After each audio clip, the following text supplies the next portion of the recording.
Welcome to our channel. Today we how to transfer compliance forms into DocuSign automation step by step clearly.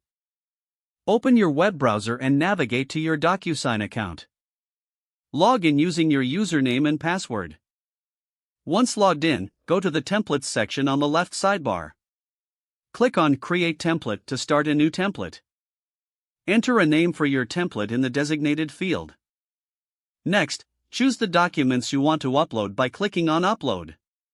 Select the compliance forms from your computer and click Open. After the documents are uploaded, click Next to proceed. In the template setup page, add the recipients who will need to sign the documents. You can assign roles such as signer or carbon copy based on the requirements. Now, drag and drop the signature fields onto the document where signatures are required. Customize any additional fields like date, initials, or text fields as needed. Once all the fields are placed, click on Next to review your template. Check all placeholders and ensure everything is correctly positioned. If everything looks good, click Save and Close to finalize your template. To set up automation, go back to the Templates section. Select the template you just created and click on Edit. Now, navigate to the Advanced Settings tab. Here, you can enable automated workflows for your template. Choose the conditions that will trigger the automation. You can set reminders, auto-resend options, or specific timing for the document delivery.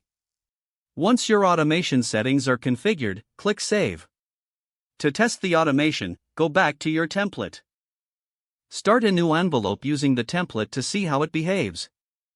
Monitor the workflow and ensure all features function as intended. If any adjustments are needed, return to the template and update the settings. Once you are satisfied with the automation, you are ready to use it for compliance forms.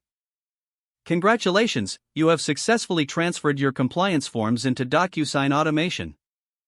If the page does not load, refresh the browser or try again in a private or incognito window. Make sure you are using the correct email address, then retype it carefully to avoid small typos. If your password is not accepted, use the reset option and create a new strong password you can remember. Check your spam folder for verification or security emails, then complete any requested confirmation steps. Don't forget to like this video and subscribe to our channel for more step-by-step tech guides.